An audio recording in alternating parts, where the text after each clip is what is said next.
नमस्कार दोस्तों। कोरोना की वजह से भारतीय लीजेंड यानी मिल्खा सिंह को हमने खो दिया। कुछ दिन पहले उनकी वाइफ को भी कोरोना की वजह से उनकी देहांत हुई और जाते जाते मिल्खा सिंह ने बहुत ही बात अच्छी कह गए जिनको हम सभी को जानना चाहिए।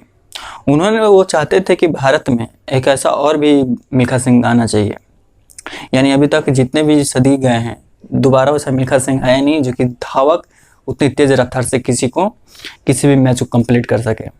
और ऐसा चाहते थे कि दूसरा मिल्खा सिंह आना चाहिए।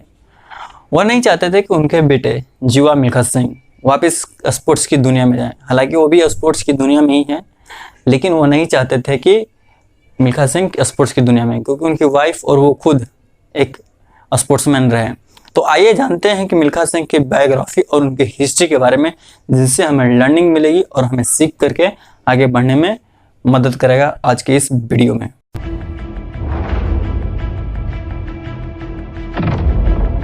शुरुआत करते हैं इनके जन्मदिन से। 20 नवंबर 1929 को गोविंदपुर में इनका जन्म हुआ। गोविंदपुर जो अभी पाकिस्तान के कब्जे में है, वही एरिया में अभी पड़ता है।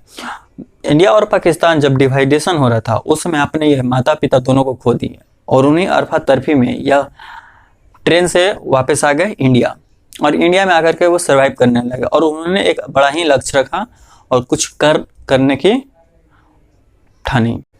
मिल्खा सिंह देश और सेना ये दोनों को ज़्यादा ही प्रेम करते थे और वो चाहते थे कि वो सेना में भर्ती हो। 1952 में वो पहली बार सेना में भर्ती हुए थे। मैकेनिकल इंजीनियर के तौर पर इलेक्ट्रिकल मैकेनिकल ब्रांच से वो सिलेक्ट हुए सेना में। बहरहाल उसके बाद ट्रेनिंग के दौरान वहाँ के हवलदार गुरुदेव सिंह ने उन्हें दौड़ने के लिए प्रेरित किया और वहाँ से उनकी जर्नी स्टार्ट होती है। और वो बहुत ही कड़ी मेहनत से दौड़ते गए और प्रयास करते गए।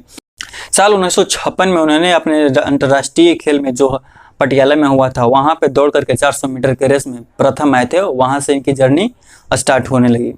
ऐसा कहा जाता है कि मिल्खा सिंह अपना जर्नी उस समय स्टार्ट किए थे जिस समय ओलंपिक भी नहीं पता था कि ओलंपिक क्या होते हैं, ट्रेंड्स क्या होते हैं, या फिर 400 मीटर की दौड़ क्या होती है, 200 मीटर की दौड़ क्या होती है, कितने सेकेंड में दौड़ना चाहिए। और यहाँ तक उनके पैर में जूते भी नहीं होते थे, न जूते होते थे, न ट्रैक सूट होते थे, कुछ भी नहीं होते थे, और न ही उनके पास मेंटर थे और न ही कोच। उस समय वो अपना जर्नी शुरू किए थे। 135 करोड़ की आबादी में न ही उनके पास कोई मेंटर था, न ही कोई लीड करने वाला। वो अपने आप को खुद मेंटर मान करके अपने खुद को लीड करते चले गए। उन्होंने एक अफसोस में लिखा कि ऐसे मुझे एक अफसोस रह गया कि मिल्खा सिंह जैसा आदमी, यानी दूसरा मिल्खा सिंह, अभी तक 135 करोड़ की आबादी में दूसरा कोई नहीं आया। मिल्खा सिंह जब 90 साल के थे तब उन्होंने अपने फीलिंग्स को शेयर किया और उन्होंने कहा कि मैं ऐसा चाहता हूँ कि एक दूसरा मिल्खा सिंह हो जो कि इंटरनेशनल जाकर यानी ओलंपिक्स में गोल्ड मेडल जीते, वहाँ पे तिरंगा लहराए, नेशनल एंथम बजे, या इस तरह की ख्वाहिश उनके पास रही थी। जब वो 90 साल के थे ये सब फीलिंग्स शेयर कर रहे थे वो अपने टीम के साथ। 1958 में मिल्खा सिंह ने कॉमनवेल्थ गेम्स के तहत ट्रैक एंड फील्ड इवेंट में पहली बार गोल्ड मेडल जीते और वह 56 साल तक रिकॉर्ड ही रहा।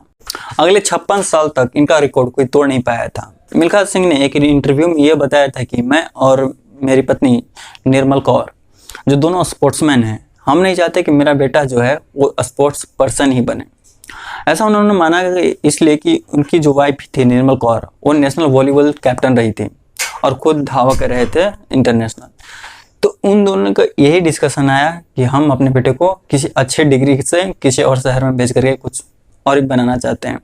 मेजर ध्यानचंद और क्रिकेटर अमरनाथ जैसे साथी के प्लेयर रहे हैं और उस समय उन लोगों को मात्र 2 रुपये क्रिकेट खेलने के लिए मिलते थे। उस समय इन लोगों के पास पैसे तो थे नहीं।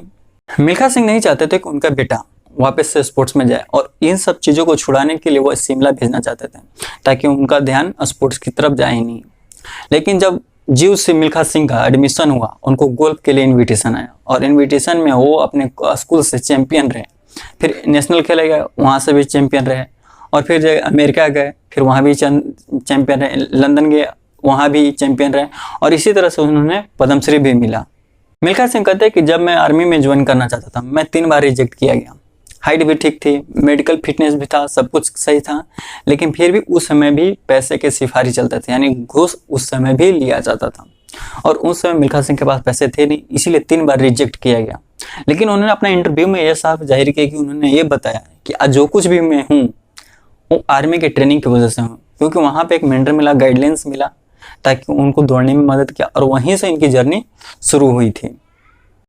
जब मिल्खा सिंह अपना जिंदगी का शुरुआत किया उस समय बहुत सारे रिकॉर्ड बनाए, और वो रिकॉर्ड काफ़ी लंबा चला, यानी उनके पीछे कोई था ही नहीं पिछाड़ने वाला। इसीलिए आज भी कहते हैं कि दूसरा मिल्खा सिंह अभी भारत में पैदा ही नहीं हुआ। ये बात का अफसोस उनको भी रहा।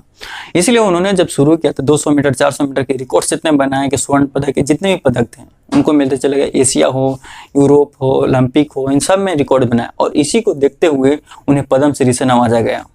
मिल्खा सिंह को 1959 में उन्हें पद्म श्री से नवाजा गया, और हाल ही में फिर 2001 में उन्हें अर्जुन पुरस्कार से भी नवाजा जाने वाला था, लेकिन वो अर्जुन पुरस्कार लेने से मना कर दिए थे। लेकिन उन्होंने इंटरव्यू में अपना ये बताया कि आजकल तो मेडल ऐसे हो गए जैसे भगवान का मंदिर में प्रसाद चढ़ाना, तो इस चीज़ से इनकार कर। 2010 में फिर से मिल्खा सिंह को डिस्कस थ्रू के तहत गोल्ड मेडल जीतने को मौका मिला। जाते वक्त उनका बहुत ही प्यारा वक्त मैसेज था, और यह मैसेज बहुत ही मोटिवेट करता है। उन्होंने कहा, कहना है उनका प्यारा सा कोट है जो ये कहते हैं कि जितनी भूख हो उससे आधा खाओ, यानी जितने शरीर में तेजी से ब्लड चलेगा उतना ही तेजी से हमारे जितने भी शरीर में बीमारियां पैदा होती है वो हमारे पेट से ही होती है। यानी जितनी ब्लड रफ्तार से चलेगा, जितना खून बहेगा, और खून के साथ साथ बीमारियां भी बाहर निकल जाएगा। ये उनका प्यारा सा कोट है। 5 बार Asian Games gold medallist Milkha Singh को पहली बार 1960 में फ्लाइंग सिख के नाम से जाना जाने लगा। वैसा इसलिए हुआ था कि उस समय पाकिस्तान और इंडिया के बीच ओलंपिक होने वाले थे, और पाकिस्तान इंडिया को स्पेशली इनविटेशन भेजा, लेकिन मिल्खा सिंह जाना नहीं चाहते थे, क्योंकि ऑलरेडी वो बचपन में पाकिस्तान को छोड़े थे, उन्हीं कारण वजह से कि उनके माता पिता को उन्होंने उसी की लड़ाई में खोया था। लेकिन उस समय के प्रधानमंत्री पंडित जवाहरलाल नेहरू थे, उन्होंने रिक्वेस्ट किया कि जाइए आप और जा करके आप ओलंपिक को खेलिए। वहाँ जाने के बाद वहाँ का सुपरस्टार, पाकिस्तान के सुपरस्टार अब्दुल खलीफ को 200 मीटर की रेस में बहुत ही आसानी से मिल्खा सिंह ने हराया और गोल्ड मेडल प्राप्त किए।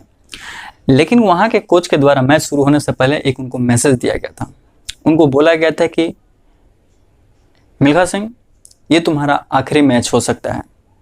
मिल्खा सिंह का जवाब यह था कि दौड़ूंगा भी उसी तरह से, यानी जब चांस या ऑप्शन खत्म हो जाता है तो लोग का स्पीड जो है ना बहुत तेज होता है, यानी वन वे ट्रैक, सीधा आप दौड़ना है, सीधा सीधा। तो उसी हिसाब से उन्होंने जो था जीता और गोल्ड मेडल प्राप्त किया।